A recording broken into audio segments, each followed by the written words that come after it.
जय गुरुदेव। स्वामी शिवोम तीर्थ महाराज जी द्वारा रचित मानस में गुरु तत्व, पृष्ठ संख्या 196 से आगे। शिष्य के लिए आवश्यक है कि गुरु जो कुछ भी उसे करने के लिए कहें, उसकी भाषा, शैली, कहने का ढंग तथा अंतर्भाव को समझने का प्रयत्न करे। कई बार ऐसा भी होता है कि गुरुदेव कोई आदेश नहीं देकर केवल इच्छा व्यक्त करते हैं। इच्छा भी आदेश के समान ही पालनीय होती है। यदि शिष्य गुरु की इच्छानुसार कर्तव्य कर्म नहीं कर पाता तो भी कम से कम अवज्ञा करने के दोष का भागी तो नहीं बनता। हाँ, उसे गुरु प्रसन्नता का लाभ प्राप्त नहीं हो पाता। गुरु चूंकि सदैव शिष्य का कल्याण चाहते हैं, इसलिए कभी भी शिष्य का अनिष्ट चिंतन नहीं करते। अतः वह स्पष्ट आदेश देने से सदा बचते हैं। उपरोक्त विषय साधकों के लिए चिंतनीय है। राम जी ने प्राणी मात्र के लिए जिस मर्यादा की स्थापना की, उसे उन्होंने स्वयं भी ऐसा करके दिखा दिया। गुरुजी की किसी आज्ञा का कभी भी उल्लंघन नहीं किया तथा अपने पिता के वचन को पालन करने का, जिसके लिए पिता ने कभी आदेश भी नहीं दिया, 14 वर्ष के वनवास से पूर्ण कर जगत के समक्ष एक उदाहरण उपस्थित कर दिया। श्री राम प्राणी मात्र के गुरु होते हुए शिष्य के रूप में जगत के वंदनीय हो गए। भरत जी भी राम तत्व की एक क्रिया के रूप में प्रकट हुए थे। उनका आदर्श भी राम ही थे। वह भी राम जी की भांति ही मर्यादा स्थापित करते दिखाई देते हैं। चौपाई। कौशल्या धरी धीरऊ कहई, पुतपथ्य गुर आयसु अहि। सो आदरीय करी हित मानी, तजी विषादु काल गति जाने। अर्थ,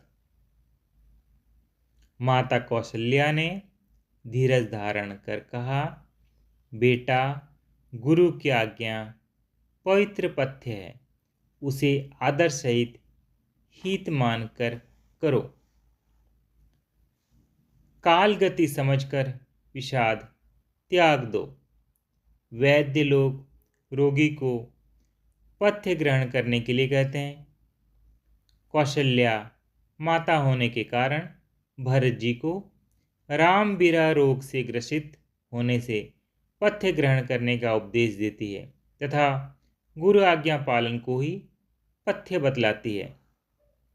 किंतु रोगी स्वयं भी विवेकशील है। वह माता के हृदय की विशालता को भी समझता है तथा उसके भाव को भी। वह जानता है कि माता सभी पुत्रों से एक समान प्रेम करती है। यदि वह राम जी धर्म पथ से विचलित नहीं करती तो भरत को भी पथभ्रष्ट कैसे कर सकती है। जहाँ एक और कौशल्या जी का हृदय विशाल है, वहीं उस विशालता का परिचय भी जगत के समक्ष रखना है। किंतु भरत जी के रोग की कोई औषधि है भी नहीं। वियोग रूपी रोग की केवल एक ही औषधि है, प्रियतम से मिलन। फिर भी गुरु आज्ञा का महत्व अपने स्थान पर है ही। पर भरत जी गुरु आदेश का वास्तविक स्वरूप तथा रहस्य भी समझ रहे हैं। दूसरे लोगों को भले ही वह पथ्य दिखाई दे रहा है, किंतु वास्तव में वह कुपथ्य ही है। कुपथ्य भी ऐसा जो पथ्य की ओर इंगित करता है। राम के पास जाओ। कई बार गुरु बड़ी रहस्यमयी वाणी में बात करते हैं। ऊपर से उसका अर्थ कुछ दिखाई देता है, पर यथार्थ में कुछ और होता है। केवल सत्य शिष्य ही उसको पकड़ पाता है। साधन के गुप्त रहस्य गुरुदेव यथा समय समझा भी देते हैं, किंतु आदेशात्मक बात कई बार रहस्यमय ढंग से कर देते हैं।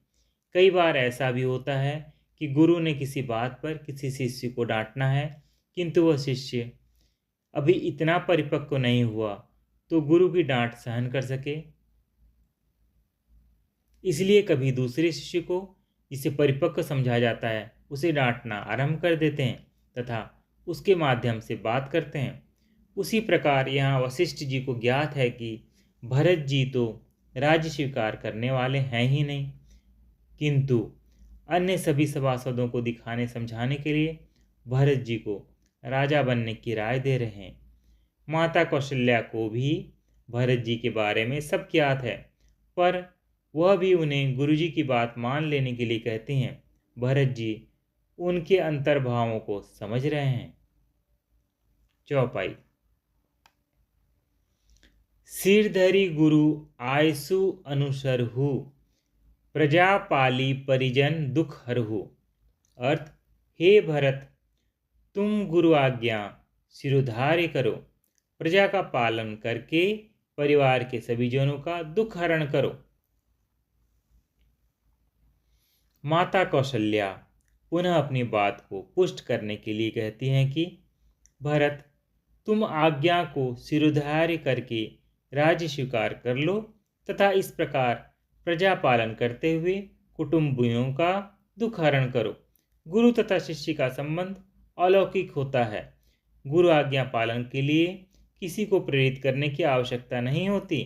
यदि कोई अन्य ऐसी प्रेरणा देता है तो इसके दो कारण हो सकते हैं। पहला, शिष्य की चित्त भूमिका अभी इतनी परिपक्व नहीं है जिससे गुरु आज्ञा के स्पष्ट होते हुए भी किसी दूसरे को प्रेरणा देने की आवश्यकता पड़ रही है। इसमें तो शंका की कोई बात ही नहीं कि भरत जी सत्शिष्य थे तथा गुरु आज्ञा पालन का महत्व समझते थे, अतः यह कारण यहाँ नहीं हो सकता।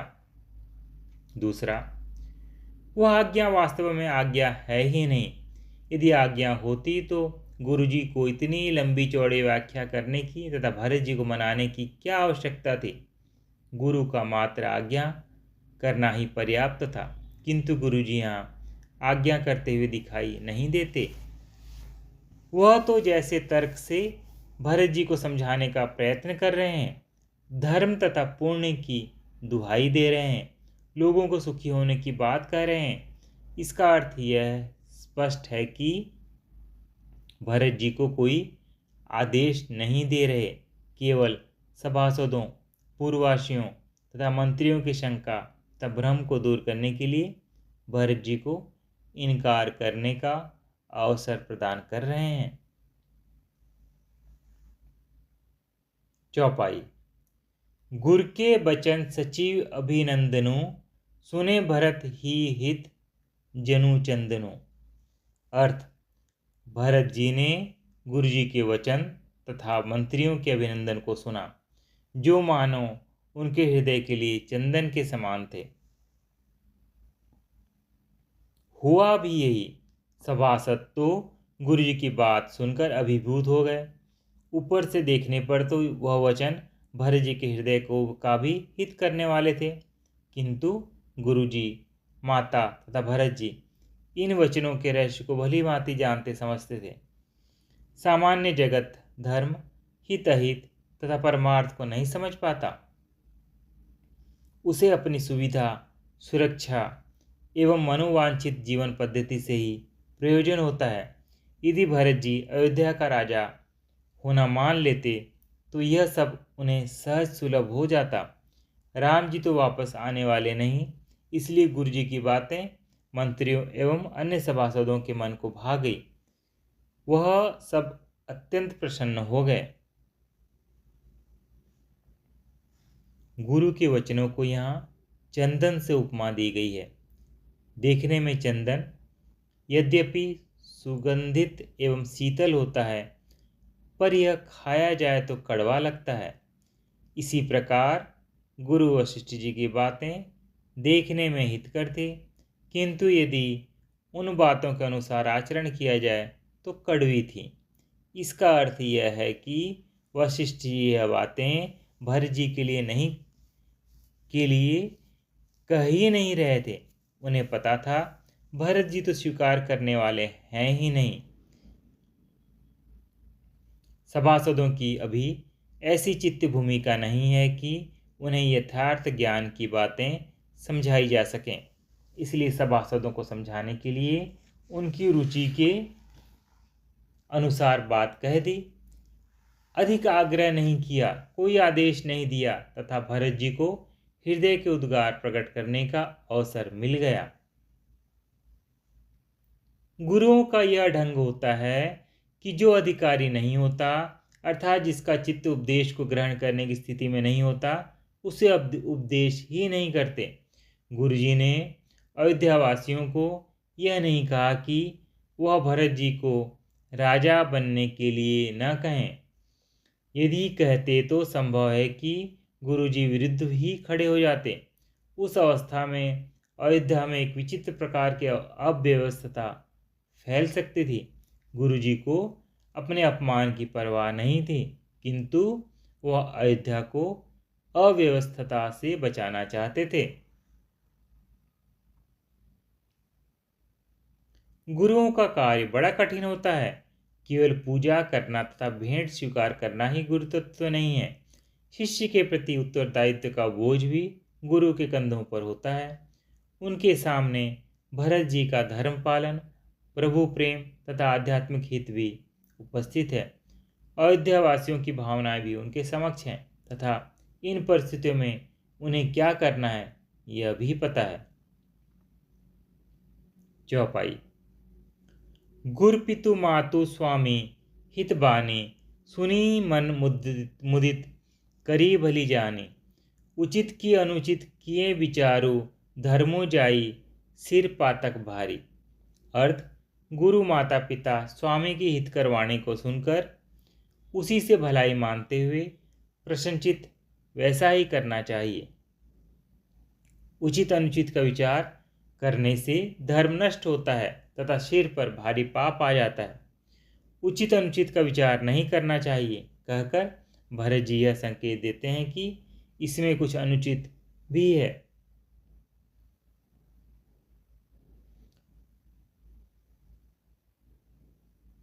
पिताजी ने मुझे युवराज बनाया है, राजा नहीं। पिताजी स्वर्गवासी हो गए हैं, अब मैं युवराज फिर राजा का बनूं। अब मैं युवराज किस राजा का बनूं? यदि श्री राम यहाँ होते, राजा बनते, तो मैं युवराज बन सकता था, पर राम जी तो यहाँ है ही नहीं। यदि मैं गुरुदेव की ओर उचित अनुचित की दृष्टि से देखूं तो मैं पाप का भागी बनूंगा। गुरुदेव ने शिष्य के कल्याण के लिए अनुचित बात कहना भी स्वीकार कर लिया, किंतु उनके हृदय में यह विश्वास था कि उनकी अनुचित बात स्वीकार नहीं की जाएगी, इसलिए वह संतुष्ट थे। गुरुदेव एक प्रकार से अभिनय कर रहे थे। पृष्ठ संख्या 200 की समाप्ति। जय गुरुदेव।